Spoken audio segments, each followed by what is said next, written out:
முருகாச்சரணம். ஆதிசங்கரரின் அத்வைத்த சித்தாந்தங்களும் அருணகிரிநாதரின் அத்வைத்த விளக்கங்களும் ஒன்றாகவே இருப்பதை நாம் பல இடங்களில் பார்க்க முடிகிறது. ஆதிசங்கரர் தன்னுடைய குருவை தேடி நர்மதா நதிக்கரையில் கோவிந்த பகவத்பாதர் அவர்களை சென்று அடைகிறார். கோவிந்த பகவத்பாதர் இருக்கும் குகை வாசலில் ஆதிசங்கரர் நிற்கும் போதும் கோவிந்த பகவத்பாதர் கேட்கிறார், நீ யார் என்று.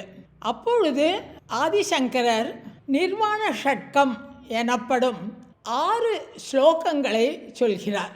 அதில் முதல் ஸ்லோகமானது மனோபுத்தி அகங்கார சித்தானி ந அகம் ந ச ஸ்ரோத்ர ஜிஹ்வே ந ச கிராணே நேத்ரே ந ச வ்யோம பூமி ந தேஜோ ந வாயு சிதானந்த ரூபம் சிவோகம் சிவோகம். அருணகிரிநாதர் இதே கருத்தை தன்னுடைய கந்தர் அலங்காரத்தில் 9வது பாடலில் சொல்கிறார். கந்தர் அலங்கார பாடலில் துவங்குகிறது, தேனென்று பாகென்று உவமி கொணாத வள்ளிக்கோன் எனக்கு உபதேசித்தது ஒன்று உண்டு. அது வானன்று காலன்று தீ அன்று நீர் அன்று மண்ணும் அன்று தான் அன்று நான் அன்று அசரீரி அன்று சரீரி அன்றே.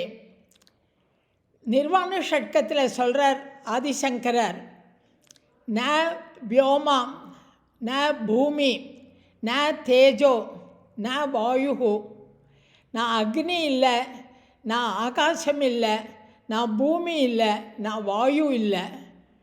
அதையே இந்த கந்தரந்தாதி பாடலில் சொல்கிறார், வான் அன்று ஆகாசம் இல்லை, கால் அன்று காற்று இல்லை, தீ அன்று நான் அக்னி இல்லை, நீர் அன்று நான் தண்ணீர் இல்லை, மண்ணும் அன்று பூமியும் இல்லை, தான் அன்று நான் அன்று நானும் இல்லை நீயும் இல்லை.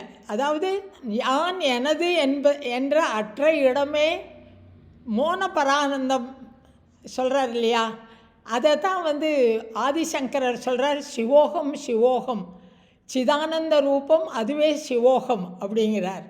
இந்த பாடலில் அருணகிரிநாதர் சொல்கிறார், நான் சரீரி என்று அசரீரி அன்றே. அற்புதமான விளக்கம் அருணகிரிநாதர் ஆதிசங்கரரின் பாடல்களுக்கு கொடுக்கிறார். முருகாச்சரணம்.